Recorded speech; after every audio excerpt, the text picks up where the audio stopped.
अगर आपकी prayer request आपके बच्चे हैं, आप उनको नहीं चाहते जिस तरह आपने संघर्ष किया वो संघर्ष करें, आप जब प्रार्थना करने के लिए बैठेंगे, आप एक बाइबल की वर्स को लेंगे, आप पहले थैंक्स गिविंग करेंगे, आप प्रार्थना करेंगे, परमेश्वर मैं तेरा थैंक्स करती हूं कि तूने मुझे चुना, मैं तेरा थैंक्स करती हूं कि मैं तेरे घर में हूं, मैं तेरा थैंक्स करती हूं मैं तेरी हुजूरी में हूं, मैं काबिल नहीं थी तेरी हुजूरी में आती, लेकिन तूने मुझे अपने अनुग्रह से बुलाया, और अगर तूने मुझे अपने पास बुलाया तो मेरी प्रार्थना को सुनने के लिए बुलाया।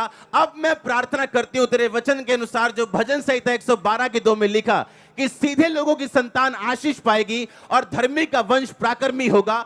अब मेरे बच्चों को छू और उनको ऐसा छू वो प्राकर्मी बने। अगर प्राकर्मी बनने में कोई भी उनकी गंदी आदत है वो छूट जाए, अगर शैतान उनको तंग करता है वो चला जाए। हे परमेश्वर मेरी संतान को छू और उन्हें प्राकर्मी कर, उन्हें सामर्थ्य कर, ये आपकी प्रार्थना होगी।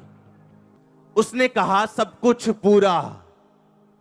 अब आपको इमोशनल नहीं, स्पिरिचुअल स्क्रिप्चुअल बनना है। आमीन।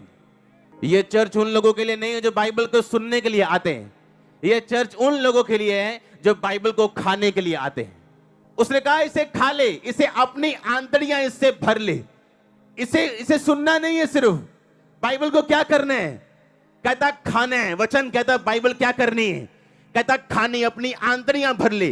कि जब तू प्रार्थना करने के लिए बैठे तो इधर उधर की बातें ना करे, इमोशनल बातें ना करे, वरन तेरे मुंह से वचन निकले, और वचन से निकली हुई प्रार्थना परमेश्वर वापस नहीं मोड़ता। प्रॉब्लम आज ये है कि चर्च में एक बैठी हुई अच्छी सिस्टर बैप्टिज्म लिया हुआ, पर उसे ये नहीं मालूम कि मेरे बच्चों की प्रार्थना मैं कैसे करूं।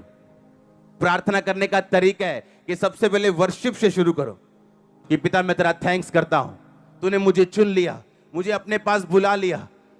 कोई मायने नहीं करता मेरी कंडीशन अब कैसी है, पर मैं तुझे जीवित परमेश्वर को जान चुका हूं। मैं जान चुका हूं तू जीवित है, मैं जान चुका हूं एक दिन मैं गवाही के साथ वापस आऊंगा, और मैं स्वर्ग का अधिकारी हूं, मैं जान चुका हूं मैंने साल्वेशन पाली। फिर आप प्रार्थना शुरू करोगे कि पिता तेरे वचन में ये लिखा मैं तुझे दीर्घ आयु से तृप्त करूंगा।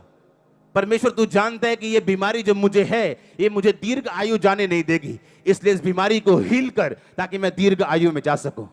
पिता बीमारी के साथ दीर्घ आयु किसी काम की नहीं, गरीबी के साथ दीर्घ आयु किसी काम की नहीं। मुझे आशीषें भी दे कि मैं दीर्घ आयु जी सकूं और आनंदित होकर जी सकूं। तूने कहा कि मैं तुझे उद्धार दिखाऊंगा, अपना उद्धार तुम्हें दिखाऊंगा।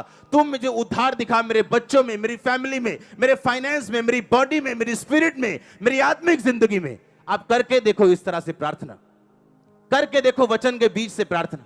हमारी वचन इमोशंस, हमारी प्रार्थना इमोशन के साथ भरी हुई। हमें लगता है कि हाँ पिता सब जानता है, बाइबल कहती है वो सब जानता है।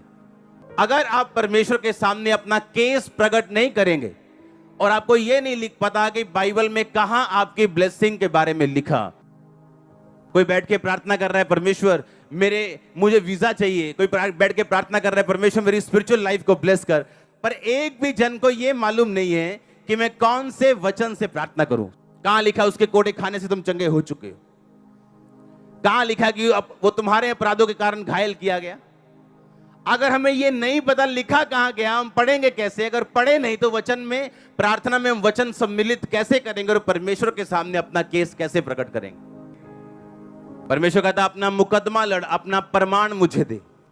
आप जानते हो आज कुछ लोग अगर सक्सेसफुल हो जाते अपने पास्ट में, यहां ना बैठे होते। अगर उनका बिजनेस चल गया होता वो यहां ना बैठे होते। अगर उनके बच्चे सही होते वो यहां ना बैठे होते। आपको यह बात समझनी है कि परमेश्वर आपकी मुश्किलों को इस्तेमाल करता है आपको अपने घर में लेके आने के लिए और अपना आप प्रकट करने के लिए। अगर मैं अपनी दर्दों को लेकर रोता, बीमारियों को लेकर रोता, तो अब यहां ना होता। अपनी दर्द को यूज करो, प्रार्थना में उसको बदल दो। हालेलुया। अपने चैलेंज के लिए परमेश्वर के सामने प्रार्थना में बैठो और वचन के बीच से प्रार्थना करो। आप एक नए मनुष्य बन के उभरने वाले, मैं देख रहा हूं अपनी आत्मा में।